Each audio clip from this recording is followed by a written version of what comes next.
अधिकारियों, मीडिया के बंधुओं, बैठक प्रारंभ करते हैं।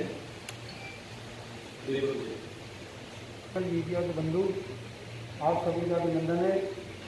अध्यक्ष जी, मैं आपके माध्यम से एक बात पूछना चाहता हूं कि पिछले मीटिंग में मैंने एक विषय रखा था कि जो इंडस्ट्री जो बैठक हुई हमारी, उसमें की सीलिंग हमने कितनी इंडस्ट्री की थी, उसमें कितनी डी सील हुई और उसमें कितनी और इनके पास रिपोर्ट है कि वो इन्होंने अपने आप डी सील की हैं। उसमें से मेरे विचार के हिसाब से जो मेरे पास खबर है कि उसमें कई सीलें तोड़ी हुई हैं और ऐसी इंडस्ट्री की सीलें तोड़ी गई हैं जो पॉल्यूटेड थी। उसमें डीएस या डीसी के अंतर्गत आने वाली फैक्ट्रियां जो हैं वो डी सील हुई हैं अपने आप, अधिकारियों की मिली भगत से। मैं चाहता हूं मीडिया के बंधु भी इस बात में मेरा साथ दें, क्योंकि मैं आज दूसरी बार इस बात को आपके सामने रख रहा हूं। उसके बाद दोबारा नहीं रखना चाहूँगा और मिनट्स में इस बात को ध्यान से नोट किया जाए। इसका मुझे जवाब चाहिए कि टीडीएमसी के पास जो डिटेल है, कितनी फैक्ट्रियाँ सील की गई, स्टेप 1, 2, 3 तीनों, कितनी इन्होंने खुद डी सील की, उसकी मुझे रिपोर्ट चाहिए कि कितनी आज इनके रिकॉर्ड में सील हैं। और ये टिम्बर ट्रेडिंग कंपनी है जी, ये 5/19। इस एड्रेस को मैं इसलिए लिख रहा हूं कि हमारे कई व्यापारी, कई फैक्ट्री के जो ऑनर है वो परेशान है डी सीलिंग के लिए। डीएसआईडीसी के अंतर्गत जो सील हुई थी, ये अकेली एक फैक्ट्री है जो पहले सील हुई, उसने सील तोड़ी, उसकी एफआईआर नहीं हुई, वो दोबारा सील गई। इसके सबूत लव कुमार एओ हैं जो बैठते हैं जोन के अंदर, उन्होंने इंक्वायरी की, वो सील टूटी हुई मिली, उस पर एफआईआर क्यों नहीं हुई? जब सील टूटी मिली वो दोबारा सील करके गए। कमिश्नर मैडम ने ऑर्डर करे हुए हैं इस फाइल को चेक किया जाए और सभी के सामने लाया जाए, यहाँ सभी मेंबर्स के सामने और मीडिया के सामने कि ये किस ऑर्डर के अंतर्गत खुली है, इसमें कौन सा ऐसा कानून पास किया गया कि उसके अगले दिन दोबारा सीलिंग बंद हो गई, उस दिन सिर्फ सीलिंग खुली जिस दिन ये फाइल आई। ऐसा है कि इसने सारे कानून पूरे कर दिए। तीसरा मेरा विषय है कि एओ महाशंकर जी, पूरा इस समय कोरोना काल के अंदर जैसी जनता परेशान है, 80 नोटिस, 80 चलान जोन में भेज रखे हैं सीलिंग के। किस बात के लिए भेज दिए भैया? अभी से 4 महीने से जनता इतनी परेशान है, 9 आदमी 11 किलोवाट के लाइसेंस नहीं बनवा पाए। आपने चलान काट के सीलिंग के नोटिस के ऑर्डर करवा दिए, वहां आपने जोन में रिपोर्ट भेज दी। आप उनको मौका दो, उनको एक नोटिस भेजो कि आप अपना लाइसेंस बनवाएं। 9 आदमी 11 किलोवाट पे अभी लोगों ने लाइसेंस बनवाने शुरू नहीं किए। इतनी बड़ी फाइल में बचा दी, जनता पहले ही परेशान है, न काम है, न धंधा है, कोरोना है, और उसके बावजूद आप उनकी फैक्ट्री सीलिंग करा रहे हैं। उनके पास कम से कम इतना तो कि एक आदमी को आप एक नोटिस दे दे सीलिंग से पहले, चलान काट देना, जो उस पर एक्शन कर लेता है। अभी वो फाइल रुकी है क्योंकि डीसी साहब हमारे छुट्टी पे हैं, दूसरे डीसी साहब भी काम देख रहे हैं। मेरा ये निवेदन है आपके माध्यम से कि अभी सीलिंग ना की जाए, कम से कम उनको मौका दिया जाए। यदि लाइसेंस नहीं है और कहीं वो कानून का उल्लंघन कर रहे हैं तो अलग बात है, लेकिन यदि वो सिर्फ एक लाइसेंस की वजह से यदि उनको सील किया जा रहा है तो उनको मौका दिया जाए, नोटिस दिया जाए कि आप अपना इतने दिन में लाइसेंस बनवा लें और वो अपने 9 आदमी 11 किलोवाट के हिसाब से अपनी फैक्ट्री का सर्वे करा लें, उनको छूट दी जाए ताकि वो काम कर सकें। हमारे माननीय प्रधानमंत्री जी तो इंडिया के अंदर इतना व्यापार ला रहे हैं, साउथ जोन के अंदर भी, साउथ जोन में अकेले नोटिस है 80 के आसपास, केवल फाइल पड़ी हुई है दोनों जोन में।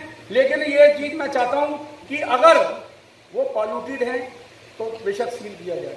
सिर्फ इतनी सी बात के पीछे जनता को परेशान किया जा रहा है, उनका चलान काट देते कोई बात नहीं, लेकिन सीलिंग नहीं होनी चाहिए।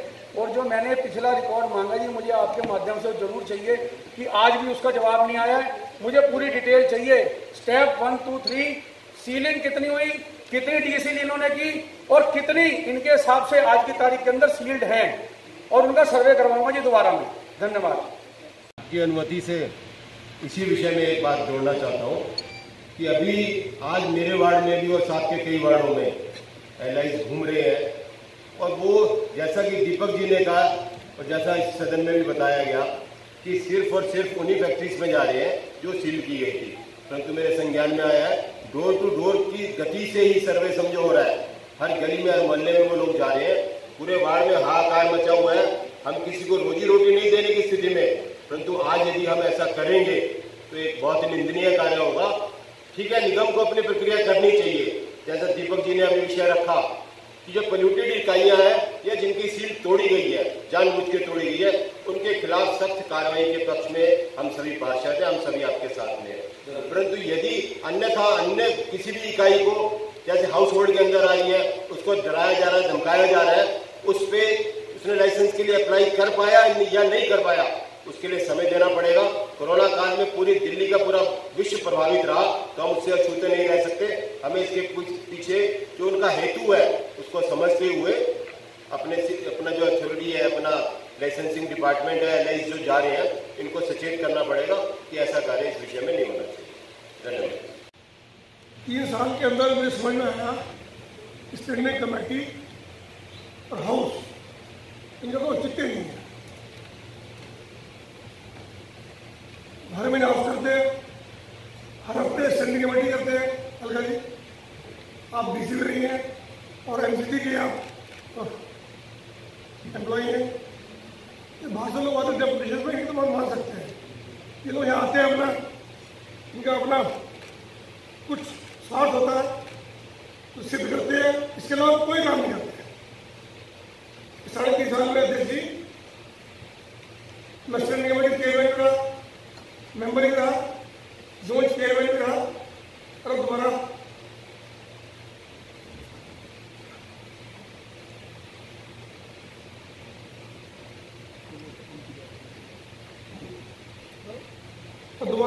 फिर हार गया मैं हेडक्वार्टर में। हमारे जितने डिपार्टमेंट है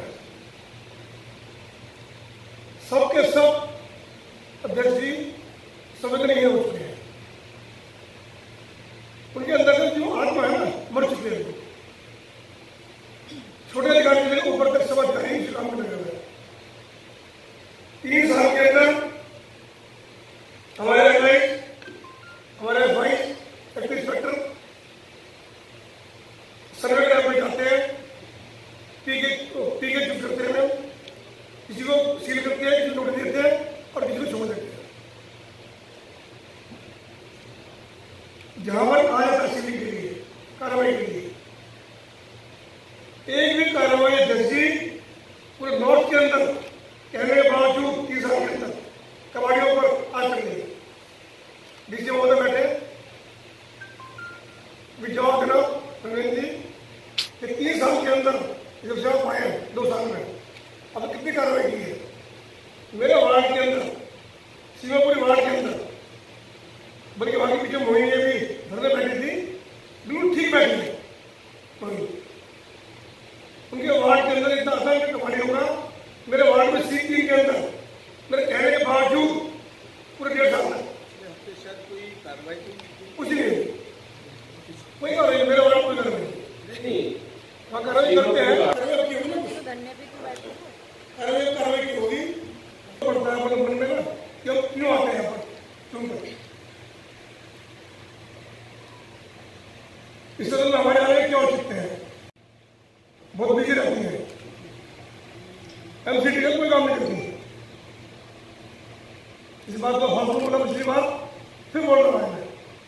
उनका अपना अलग एजेंडा है, उनका अपना अलग मोटिव है, उनका अलग अपना एक चैनल है प्रोग्राम का।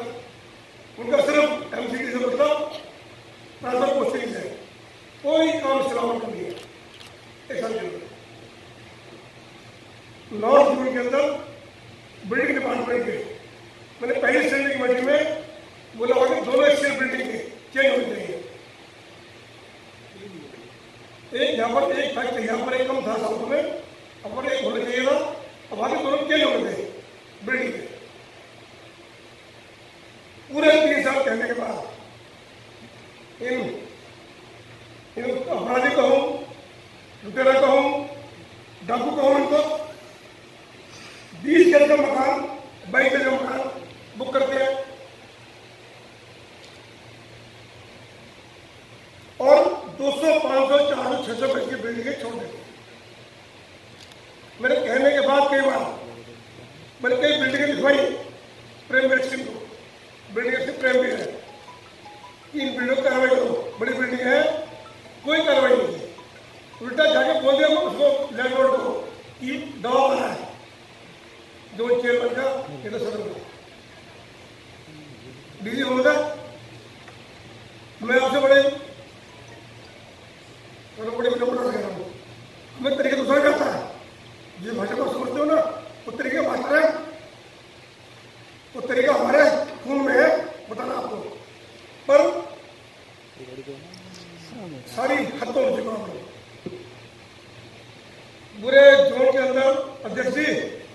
है मेरी बात में। तो हमारा शाहरुख नॉर्थ जोन हमारे एटीएम से नहीं, न दिल्ली का न इंडिया का, पूरे वर्ल्ड का सबसे गरीब पिछड़ा जोन है। उस जोन के अंदर रोज 20-22 के मकान तोड़ते, सीलिंग करती, 5-5 बार यही पैसे देते, 5-5 बार यही पैसे देते हैं।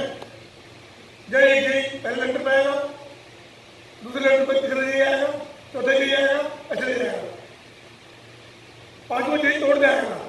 वो तोड़ देंगे कब तोड़ेगा, इसमें पैसे लेगा, फिर छठा यही आएगा, बनवाएगा उसको, और बिजली नहीं लगाएगा। आजकल ये हाई कोर्ट का ऑर्डर है, अब इसको ऑर्डर बुक करते हैं बिल्डिंग के अंदर, तो उसकी इन्फॉर्मेशन भेजते हैं 20 से 27,000 मकान से हैं नॉर्थ जोन में। किसी मीटर लाइन में छोटे छोटे मकान है, बच्चे पढ़ने वाले हैं। ऐसे मेरे पास कई लोग आए हैं कि जिनके बच्चे पेपर नहीं दे पाए पिछली बार, इसलिए कि लाइन करनी है। पर हमारे जो अधिकारी हैं इनकी कानों पर, इनकी आत्मा पर पूरा समय पड़ता है। तो आप तय करें देखिए क्या कार्रवाई करनी है। कहने के बावजूद दोनों को सिर्फ डीसी महोदय बैठे इसी के वर्षा चर्चा की कि बिल्डिंग एक्सेल खींच दो बिल्डिंग डिपार्टमेंट को, जो ना मैंने मीटिंग लिखी है बिल्डिंग डिपार्टमेंट की, पर कोई कार्रवाई नहीं हुई। वो ये उठाकर रामनगर से उल्लासनगर, रावणनगर से शिवापुरी फिर घूम रहे हैं। खेल बंद करो मैडम, अब तो सारी बात जानते हैं मैडम, आज हम सीट बैठे ना चल रहा है बिल्डिंग डिपार्टमेंट की। आप एक एक बात जानते हैं मैडम मलका जी, एक एक बात आपके पूछ रहे हैं, एक एक बात आपको पता है कि पूरा खेल क्या होता है बिल्डिंग का। उसके बावजूद भी अगर हमारे कोई पार्षद सिफारिश करे किसी बिल्डर की, किसी कमर्शियल कॉम्प्लेक्स की, हम जिम्मेदार हैं।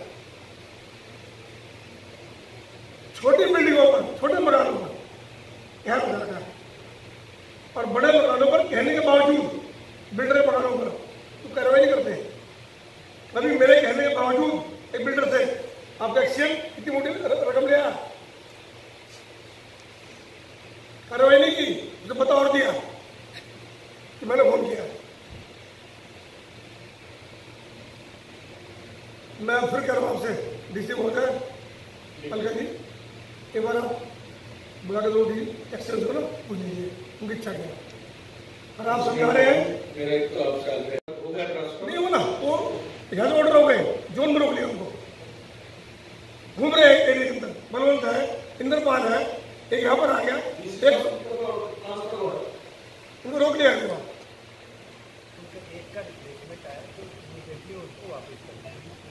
अरे मेरे पास सुनो क्यों नहीं किया उनको, आए ना आए आज भी लगे लूट रहे हो। जो कार्रवाई की उसे आप उनको रिलीव करो। अरे अध्यक्ष महोदय, आज भी दोनों एलआई बलवंत के इंद्रपाल भी जाकर लूटपाट कर रहे हैं। डीसी साहब मैडम, ये मैंने ये क्या बोलते हैं अध्यक्ष जी, दोनों एलआई फोन करते हैं ना कि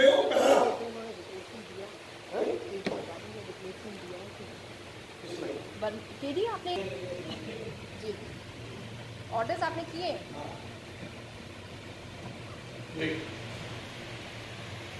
मेरा आग्रह है अध्यक्ष जी कि वहाँ पर और भी ऐसे एलआई है, एक सुरेंद्र लाख हुआ है कसाना,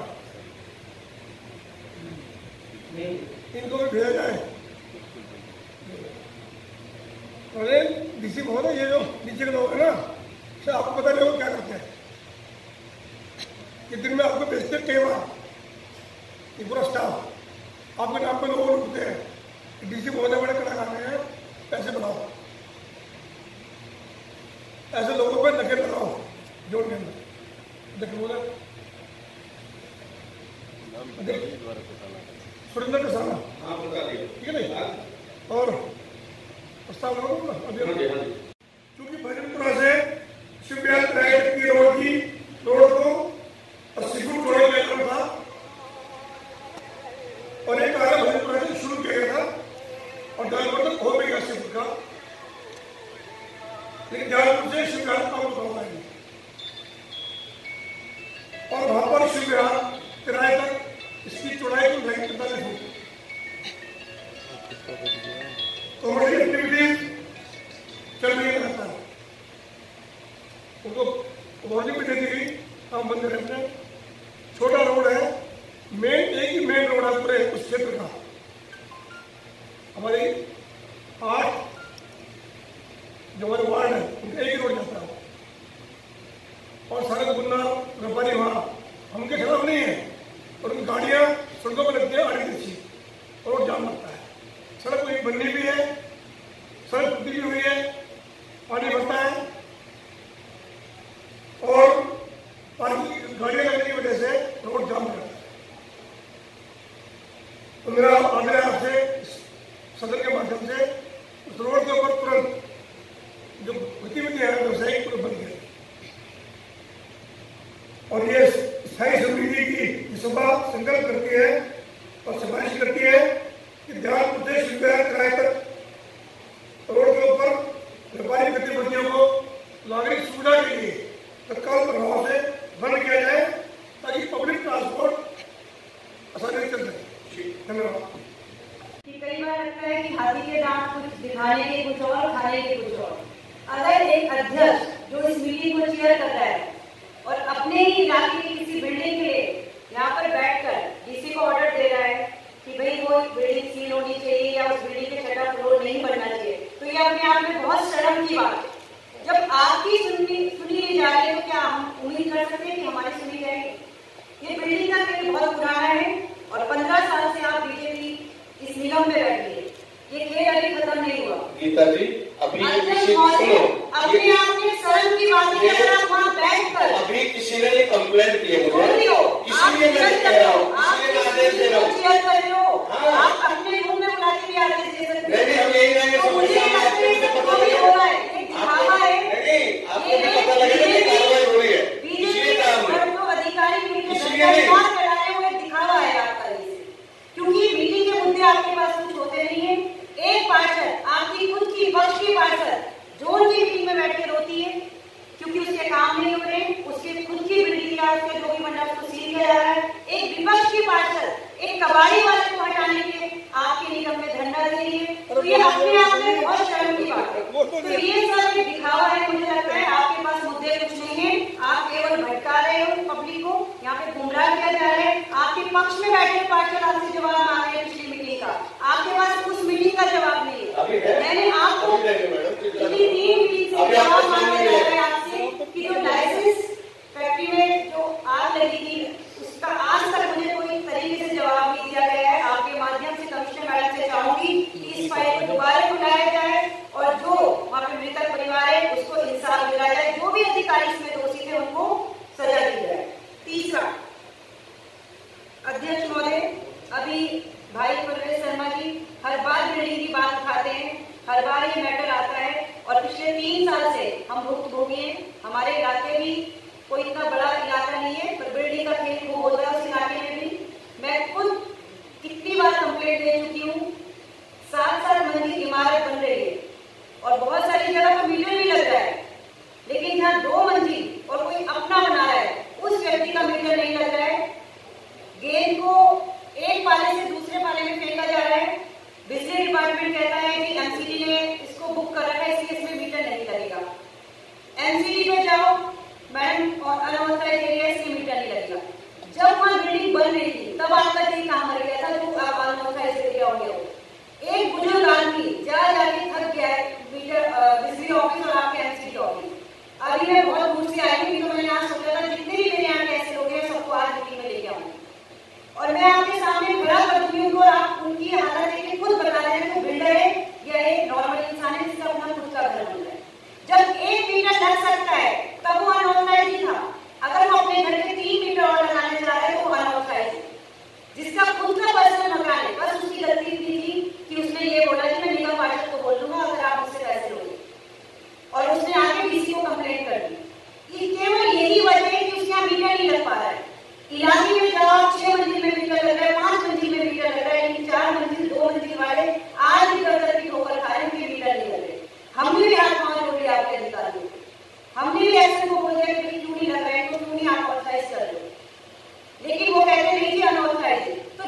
बहुत ही गंदा खेल खेला जा रहा है इसमें बिल्डिंग डिपार्टमेंट में। आपके माध्यम से चाहूंगी इस खेल को रोका जाए, वरना मुझे भी लगता है मोदी जी को कबाड़ी के खिलाफ देना चाहिए। मुझे यहाँ के बिल्डर और ये बिल्डिंग जो हमारे एक्सेल के खिलाफ धरना देना पड़ेगा। दूसरा, अध्यक्ष महोदय, एक आपके माध्यम से पूछना चाहूंगी मैं कि जो G8 काटने का जो प्रावधान है तो वो किस अधिकारी के पास है? क्या इसमें जो G8 कटता है किसी राज्य सैनिक बोर्ड से आए अधिकारी भी इसको काट सकते हैं? दूसरा, क्या जीडी कोई भी कर्मचारी काट सकता है, जैसे कॉन्ट्रैक्टर का कर्मचारी या फिर डीसी का कर्मचारी या यूडीसी का कर्मचारी? इस बारे में थोड़ा सा आप मुझे बताइएगा कि इसको काटने का किसको हक है। तीसरा,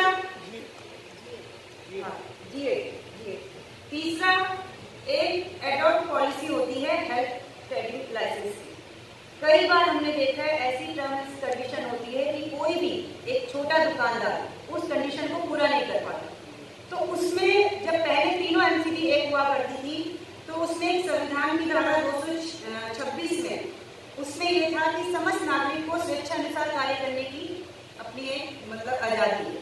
तो अगर हम उसी बात को रखें तो ये मेरा एक सुझाव है कि जो हमारे आज कोरोना के टाइम में जो हमारे छोटे रोजगार हैं जो नहीं अब ऊपर उभर पा रहे हैं और अपना रोजगार चाहते हैं, तो उनके लिए क्यों ना वो वाली हम स्कीम लाएं कि जो लाइसेंस फीस होती है 500 रुपये हमारी मिनिमम होती है, लेकिन उसमें यदि कोई ट्रेड का लाइसेंस टर्म्स कंडीशन हेल्थ वाला नहीं कर पाता पूरा, तो उसमें उसका एक सालाना साल में 3 बार 1150 रुपये का उसका एक टैक्स करता है, मतलब चालान टाइप का करता है।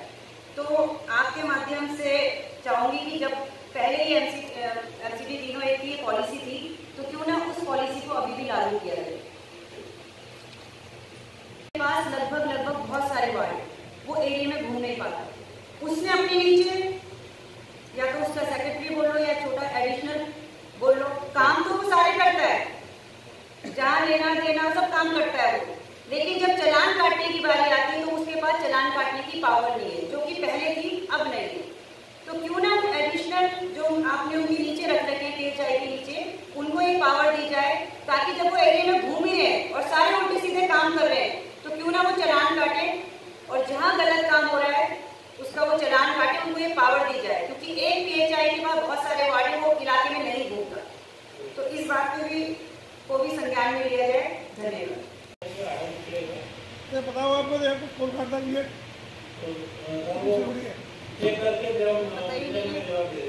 अधिकारी हो आप, आपको तो टिकटें याद होना चाहिए। कौन करता है?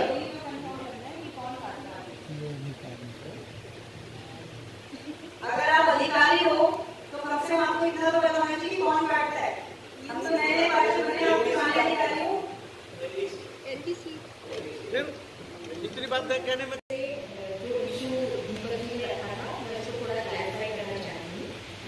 ऐसी जनता के केस में सुप्रीम कोर्ट में केस चल रहे थे, उससे हमें कुछ डायरेक्शन मिली थी के मामले लगातार होती रहती है, जिसको मॉनिटरिंग कमेटी जो ऑनरेबल CS है उनकी चेयरमैनशिप में मॉनिटरिंग कमेटी है, उससे हमें रिपीटेडली अपनी APR फाइल करनी होती है।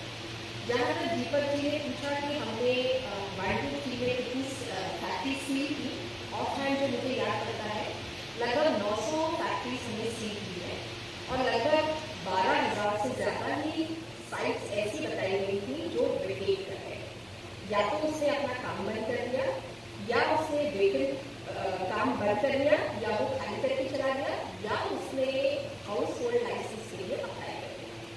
ये 3 कैटेगरी से जो साइट्स थे जहाँ पे फैक्ट्रीज चल रही थी उनको जोनल DC से सील नहीं किया, क्योंकि जब हमने 48 घंटे का नोटिस दिया उससे या तो काम बंद कर दिया, खाली कर दिया या हाउस होल्ड के लिए GA कर दिया। अब हमें 2 डायरेक्शन आए हैं जिसका हमें ऑनरेबल सुप्रीम कोर्ट में कमिश्नर मैडम को एफआईआर फाइल करना है। एक हिस्सा है कि जो फैक्ट्री सील थी तो आज की तारीख में वास्तव में सील नहीं हुई, उसके लिए हमने टास्क फोर्स बनाया है और जोनल DCs को ये डायरेक्शन दिया गया था 18 तारीख को, 18 या 16 तारीख को, कि 31 तारीख तक हमें इसकी एक APR दीजिए कि जो फैक्ट्री सील थी वो आज की तारीख में सील है और उन्हें बिजली पानी कर गया। सेकेंड फेज वो फैक्ट्रीज जो कि बंद हो गई थी उसके बारे में मैंने CS से 15 सितंबर तक का टाइम दिया है। परसों ये एक BC हुई थी, विजिट हाउस चल रहा था। उसमें उन्होंने ये कहा है कि जो क्लोज थी उनका स्टेटस क्या आज की तारीख में वो क्लोज है और उनका पानी दूषित करने का क्या स्टेटस है। ये है सर 2 बात। तीसरी बात है हमारे हाउस होल्ड फैक्ट्रीज। हमारे पास आज की तारीख में, ये मैं आपको ऑफ हैंड बता रही हूँ, लगभग 1800 एप्लीकेशन ऐसी आई हुई है जिनमें GA कटी हुई है और हमें उसमें एक्शन लेना है। एक्शन इसलिए ले पाए क्योंकि पहले हाई पावर कमेटी हुआ करती थी जो कमिश्नर इंडस्ट्रीज के चेयरमैनशिप में हुआ करती थी और हमारे ऑफिसर वहाँ जाके अपने केसेस प्रेजेंट करते थे। पर अब इसमें ये डायरेक्शन हुए, ये ऑर्डर्स हुए कि जो भी कमिश्नर ULD के होंगे, जैसे तीनों कॉर्पोरेशन के, उनकी चेयरमैनशिप में ये मीटिंग होगी और वही लाइसेंस के लिए डिसीजन लेंगे और यही लाइसेंस लेंगे। पहले वो अप्रूव करते थे, हम लाइसेंस लेंगे। इसमें 2 लेवल की कमेटीज हैं, तीनों ACDs ने एक ही किस्म से कमेटीज बनाई हैं। एक कमेटी होती है स्क्रूटनी कमेटी जो मेरी चेयरमैनशिप में होगी और एक है अप्रूवल कमेटी जो मैम की चेयरमैनशिप में होगी। स्क्रूटनी कमेटी की बैठक हमने इस बुधवार को रखी है जिसमें वो सारे केसेस हम एग्जामिन करेंगे।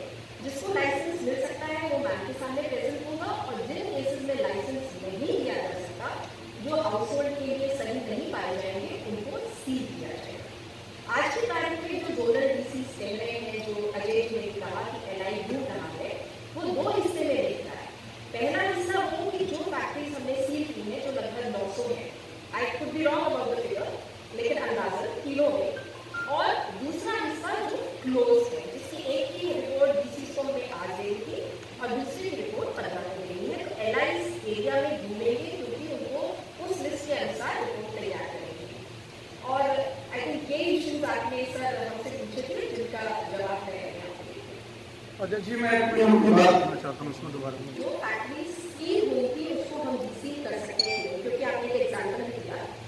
आज के नियम के अनुसार जो फैक्ट्री फेज स्टेप 1 to 3 में सील हुई है उसकी परमानेंट डीसीलिंग हम नहीं कर सकते। ये फैक्ट्री चेक करवा लेना।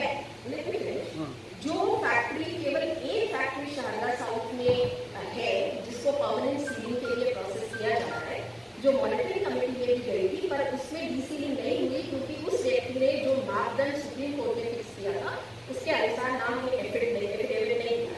तो केवल एकमात्र केस है जो परमानेंट डीसीलिंग के लिए चल रहा है।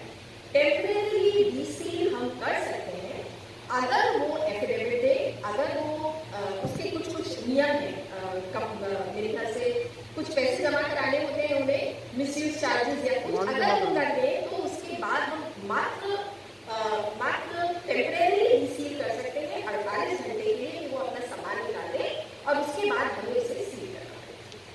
पार्टी के आदेश से मैं 3 साल लाइसेंसिंग में रहा हूँ। मैं तो इस समय लाइसेंसिंग की एक जगह जानता हूँ। एक LI संजय गुप्ता आज भी ट्रांसफर होने का एरिया में घूम रहा है, उसे भी चेक करवा लेंगे। मैं बोलना पहले भूल गया था, लिख लो मैडम नाम। आज भी एरिया के अंदर जा रहा है, ट्रांसफर हो चुका है डैम्स के अंदर संजय गुप्ता, और एरिया के अंदर अभी भी घूम रहा है गांधीनगर में और आजाद नगर के अंदर वो खुद, और किसी के ऊपर दबाव नहीं। खुले में जाकर वहां पर सबके लाइसेंस चेक कर रहे हैं और एरिया में घूमता हुआ नजर आया। मैंने बड़ा आसान सा सवाल पूछा था 3 जो आपने सील किए, मुझे एड्रेस समेत उनकी डिटेल चाहिए। जो डी सील किए वो, क्योंकि डिटेल इन पे पूरी है, वरना अगर नहीं है तो चेक कैसे करेंगे। डिटेल इनके पास है ऑनलाइन और इनके पास कंप्यूटर में होगी, और जो इनके हिसाब से आज तक सील पड़ी है वो तो सुप्रीम कोर्ट ने इनको कह ही दिया। मैं बताऊं कि उन सीलिंग का क्या हुआ, ये उनको भी जवाब देंगे। मुझे डिटेल में रिटर्न में दे दें विद एड्रेस, फर्म का नाम, कितनी सीलिंग इन्होंने करी आज तक, स्टेप 1, 2, 3 में कितनी डी सील करी और इनके हिसाब से कितनी सील है। ये 3 चीजें मुझे भेज दें, फिर उसका जवाब मैं आगे देखूंगा। मुझे 3 चीज चाहिए विद एड्रेस विद नाम। अध्यक्ष जी, हम लोग जब से पार्षद बनकर आए हैं 3 साल, लगभग 3.25 साल, 3.5 साल हो गए हैं, आज तक हम में से किसी भी पार्षद की, मैं स्थायी कमेटी समिति का अध्यक्ष होने, सदस्य होने के नाते आपके समक्ष ये बात सभी पार्षदों की तरफ से रख रही हूँ, कोई भी पार्षद इस मंशा से काम करने के लिए सुबह 8 बजे, 8:15 बजे अपने घर से नहीं निकलता है कि रात को जब घर वापस जाएं तो अपने ही लोगों से हार करके जाएं। जनता की हम पूरी सेवा कर रहे हैं, पूरी तरह प्रयासरत हैं, नए से नई चीजें हमने एमसीडी के ईडीएमसी के ब्रिगेड में शामिल करवाई हैं। उसका मैं पूरा क्रेडिट हमारे शीर्ष नेतृत्व को, हमारे नए पार्षदों को, हमारे नए पार्षदों की नई सोच को दूंगी। इस तरह की मशीनरी, इस तरह के काम इन 3 सालों में हम लोग लेकर के आए हैं जो ईडीएमसी में पहले कभी नहीं हुए हैं। लेकिन ये सब करने के बाद भी हम अपने ही लेवल 4, लेवल 3 के एम्प्लॉय से, अधिकारियों से, जिनको मैं हमेशा भाई कहती हूँ, उनसे हार जाते हैं। हम एक छोटे से पीएचआई की बात करें, मेरे से पहले काफी विस्तृत चर्चा हुई है।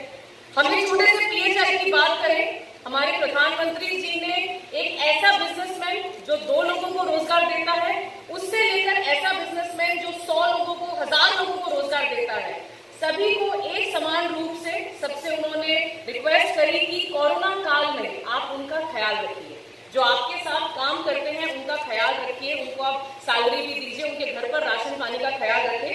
सब लोगों ने रखा, जो जितना कर सकता था उसने करा।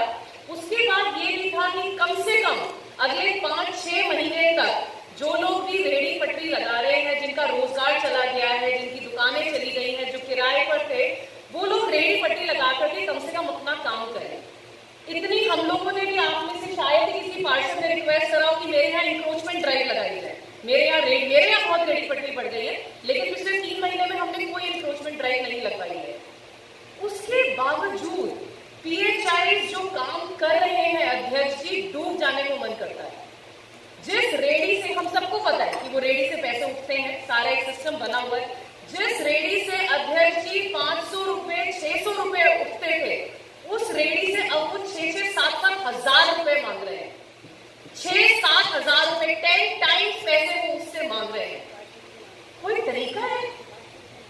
अगर आज यहाँ पे इस चीज का हल नहीं निकलता है, मैं अगली मीटिंग में आपके माध्यम से उस पीएचआई का मैं नाम लेकर के यहाँ पे बात करूंगी। और ये मैं अपने वार्ड की बात नहीं कर रही हूँ, मैं अपने आसपास के 3-4 वार्ड की बात कर रही हूँ, जो मेरी विधानसभा भी है और दूसरी विधानसभा भी है।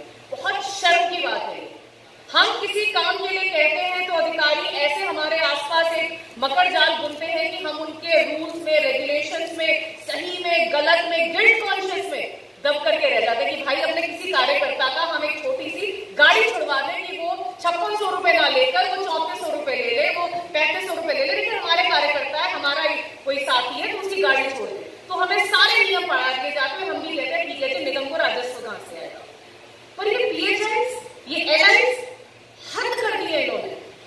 हम किसी एक छोटे से, हम एक ट्रांसफर के लिए कहें कि जी ये जेई है, एरिया में बदतमीजी कर रहा है, ये एलआई है, एरिया में बदतमीजी कर रहा है, नया आया है, इसको हटाया जाए, तो हमें क्या पढ़ाया जाता है? कम से कम 3 महीने से पहले तो जी ट्रांसफर नहीं हो सकता। कोई भी नया आया है उसको 3 महीने से पहले तो हम नहीं ट्रांसफर कर सकते हैं। एक्सीएन का ट्रांसफर कैसे हो गया? बिल्डिंग 2 के अंदर एक एक्सीएन ने अभी रिसेंटली ज्वाइन, शारदा साउथ की मैं बात कर रही हूँ क्योंकि वहीं से मेंबर हूँ। बिल्डिंग 2 के अंदर शाहदरा साउथ में एक्सीएन ने कैसे ज्वाइन कर लिया? जिनकी रिलीविंग जो है वो 26 जून को हुई है, वो दोबारा अगस्त के अंदर कैसे आ गए? क्यों वो 2 महीने खत्म होने से पहले यहाँ पर ज्वाइन कर लिया है? यहाँ पर एक्सीएन नहीं था, हम ही ने डिमांड रखी थी कि 2 एक्सीएन होने चाहिए, लेकिन जो एक्सीएन ट्रांसफर होकर गया है, जिसको यहाँ से भेजा गया है, जिसको यहाँ से निकाला गया है, I put that on record, जिसको यहाँ से वापस भेजा गया था, वो कैसे वापस आ गया? कहाँ गए सारे नियम, कहाँ गए सारे कानून जो हमें पढ़ाए जाते हैं? जनप्रतिनिधि होने के नाते हम लोगों के लिए खड़े होते हैं, उनकी सेवा में खड़े होते हैं, कहाँ गए वो सारे कानून? वो कानून हमारे ऊपर ही लगाए होते हैं। वर्स्ट टाइम है कि हमारे लिए पार्षद बन के आने का। जितने चैलेंजेस हम लोगों ने पिछले 3 साल में झेले हैं, साथ खड़े होकर एक दूसरे के हाथ से हाथ मिला करके जो चैलेंजेस हमने झेले हैं, मैं आप पिछला 50 साल का कार्यकाल चेक कर लीजिए, किसी पार्षद ने नहीं झेले हो, भले ही 1 एमसीडी या 3 एमसीडी। उसके बाद भी हम लोग इसके साथ खड़े हैं, हम इनके साथ चलना चाहते हैं, कदम से कदम मिलाकर। पिछली मीटिंग में मैंने एक बात यहाँ पर रखी थी कि मुख्यालय के अंदर 5 गाड़ियां खड़ी हैं। हम एक सड़क पर गाड़ी खड़ी हो, हमारे लोग वहां पे कंप्लेन करते हैं, चलान करते हैं, जी आपकी ये गाड़ी पुरानी खड़ी है, सेंटिमेंटल वैल्यू क्या होती है, आपका फैमिली अटैचमेंट क्या होता है, इस गाड़ी को यहाँ से हटाइए। डेंगू मलेरिया का घर है ये, गंदगी का घर है ये, झाड़ू नहीं लग पाती है यहाँ से। मुख्यालय के अंदर 5 गाड़ियां लगती हैं, लेकिन हाँ, क्योंकि पिछली मीटिंग में मैंने किसी अधिकारी पर बंदूक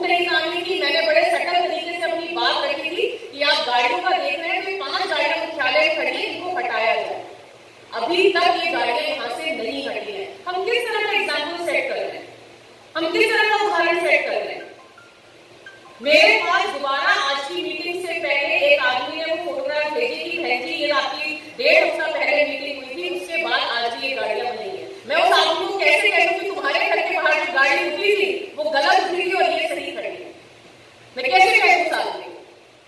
अध्यक्ष जी, आपको दोबारा पार्टी ने आप पर विश्वास किया है। हमारे सभी यहाँ पर एक्सपीरियंस लोग बैठे हैं जो स्टैंडिंग कमेटी में भी रहे हैं, हमारे आदरणीय नेता सदन जी बैठे हैं। बहुत जरूरी है कि अब हम एक यार्डस्टिक अपनाएं, हम एक टाइमलाइन की यार्डस्टिक अपनाएं। जो आज कहा है वो कब तक पूरा होगा ये आज ही शुरू करके जाए, और अगर नहीं होगा तो हम क्या करने वाले हैं ये आप आज हमें बता करके जाए, ऐसा मेरा आपसे अनुरोध है।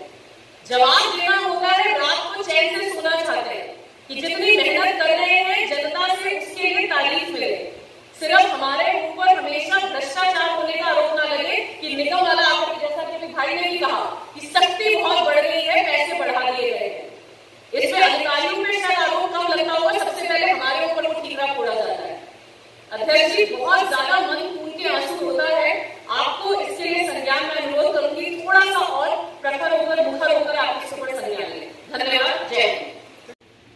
जो एलआईसी नाम बताया ना, और भी एलआईसी है, इनकी तो तनख्वाह बंदी हुई ना। जो भर्ती हो गया एमसीटी के अंदर, क्या है डेपुटेशन पे सैलरी मिल रही है उनको, तो 50,000 से लेकर शॉर्ट करना पड़ा। ये विषय पता क्या है, शॉर्ट करने विषय, ये विषय पता क्या है कि इनकी ना जो क्या बोलते हैं कि पक्के शब्द में कहना चाह रहा है मीटिंग में, जितने एलआईसी हैं, जितने भी ये फैक्ट्री इंस्पेक्टर है और जितने भी सैलरी पर कर दो ना 1-2 महीने के लिए, तो पता पड़ जाएगा कि ऐसे गरीब की रोटी छीन है।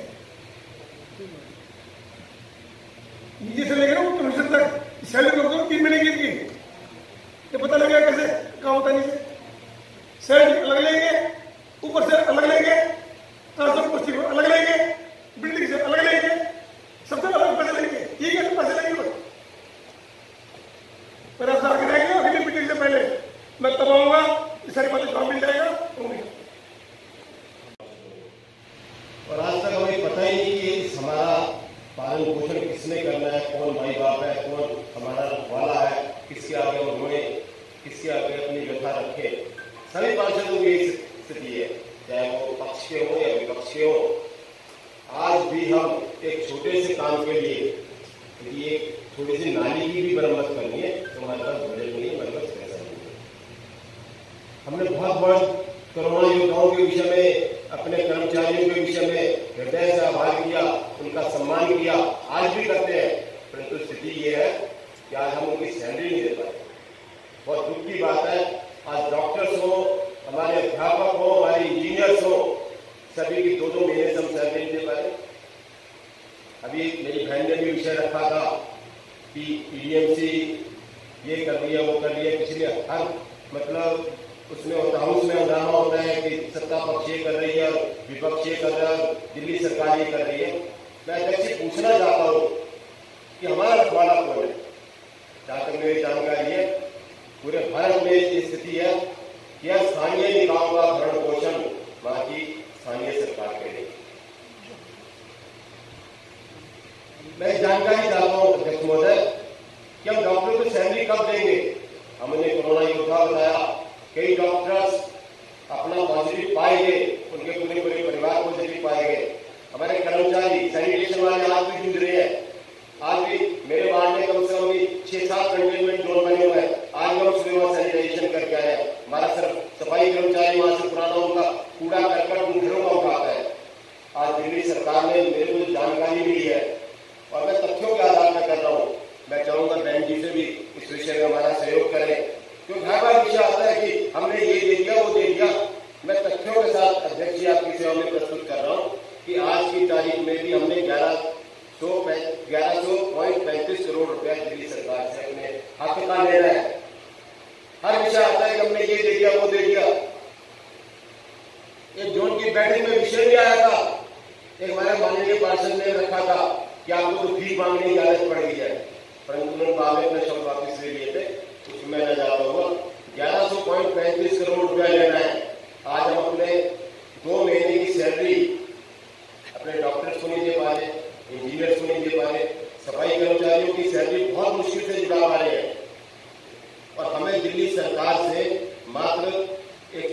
157.4 करोड़ रुपया मिला, जबकि 1100.35 करोड़ रुपया हमने दिया है।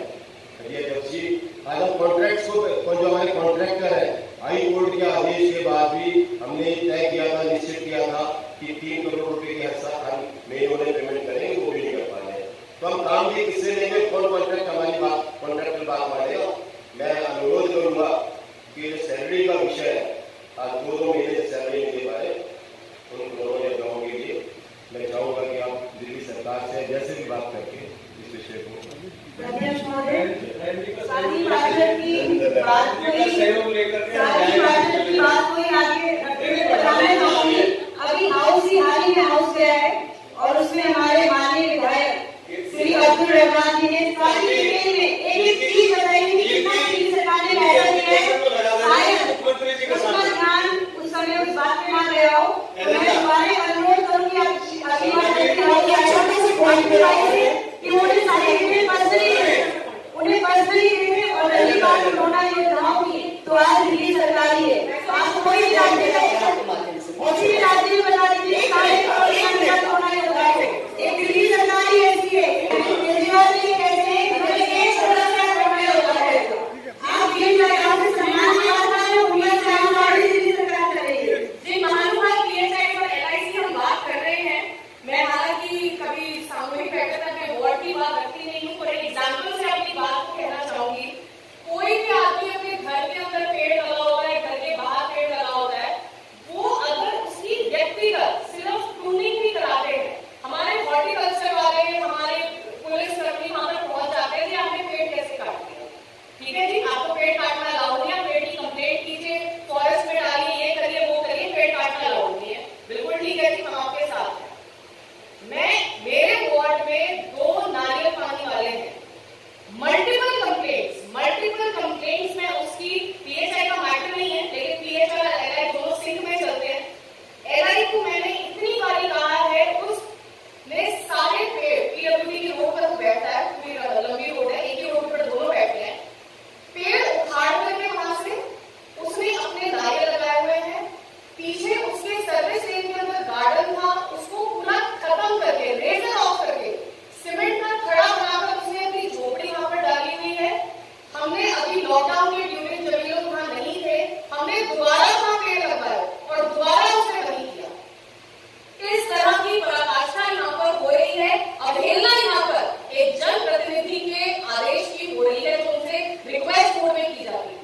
जी ने भी इसी को मुद्दा उठाया था कि कुछ एक्शन है जिनकी जो काफ़ी लंबे समय से बिल्डिंग डिपार्टमेंट में है, वो चाहते हुए भी हम सब चाह रहे हैं कि वो हटे वहाँ से। अभी तक उन पर एक्शन नहीं हुआ है, तो बहुत जल्द उन पर एक्शन कराएंगे। चूँकि कुछ तो जो एक्शन है और जेई है वो ऐसे रहे कि उनके ट्रांसफ़र हो गए, कुछ महीने के बाद वो वापस चले गए हैं।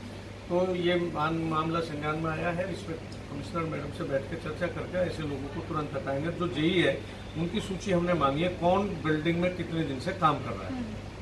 सर, कमिश्नर मैडम पर ही तो आरोप लग रहा है कि वही ट्रांसफर का काम करती हैं, तो उनको आप कैसे कराएं, हटाएंगे? अभी जो आरोप लग रहा है वो कमिश्नर से ही बैठ के तय करेंगे ना। बताओ, आप पे आरोप लग रहा है, या तो आप इनको भगाओ। क्यों नहीं भगाएंगे मैडम? तो अगर ऐसा आरोप सिद्ध हुआ तो क्या कमिश्नर मैडम पर कार्रवाई होगी किसी तरह की? जो उचित काम होगा वो करेंगे। सतपाल जी, क्योंकि कबाड़ियों का जिक्र भी यहाँ पर हुआ है, उसके लिए आपके पक्ष के पार्षदों ने भी कहा है कि ना सिर्फ पक्ष बल्कि विपक्ष के लोग भी ऐसा मान रहे हैं कि जो कबाड़ी हैं बहुत ज़्यादा उनका जाल फैला है और उन पर कभी कोई कार्रवाई होती नहीं देखी गई है। पिछली बार में जब स्टैंडिंग कमेटी का चेयरमैन था, जिस स्थान की इन्होंने बात उठाई थी उस स्थान पर हमने कार्रवाई की थी मौके पर जाकर के। मैं और विपिन बिहारी जी गए थे, पूरी टीम गई थी और मौके पर थे। उस वक्त जो आज निगम पार्षद धरने पे बैठ रही है वो सबसे पहले उनके पक्ष में उतरी थी, वहाँ सबसे पहले उतरी है। तो ये तो उनको दिखावा है, वो सब करवा रहे हैं वहाँ जाकर के, उसको सारे खेल को करा रहे हैं, ये दिखावा है केवल। और अभी पिछले हफ्ते उनके वार्ड में कार्रवाई हुई है, हमारे डीसी ने कार्रवाई की है। मैंने कहा आपको, आप लोग बैठे थे बैठक में, मैंने कहा कि पिछले हफ्ते कार्रवाई हुई है। अब वो उनका क्या है उनका मैं नहीं कह सकता, लेकिन उन पर कार्रवाई हुई है। फिर भी ऐसी जगह जैसे उन्होंने कहा है, बताया, ये उजागर किया है, तो उस पर अभी डीसी साहब को मैंने रोका है। अभी हम चर्चा करेंगे, बात करेंगे, उन पर कार्रवाई करेंगे। अच्छा सतपाल जी, हाउस टैक्स की बात कर लेते हैं। लास्ट डेट थी, और ऐसे में क्या आगे रिबेट जो है उसके लिए कुछ सोचा जा रहा है? पिछले हाउस में जो भी हाउस हुआ था उसमें हमने आगे 1 महीने बढ़ाने के लिए प्रस्ताव पास किया था, लेकिन उसके ऑर्डर हुए नहीं। आज 3 दिन के बाद आज ऑफिस खोला, अभी हम उसको पता करते हैं ऑर्डर हुआ है या नहीं हुआ। नहीं, कोशिशें हैं कि 1 महीने और उसे एक्सटेंड किया जाएगा।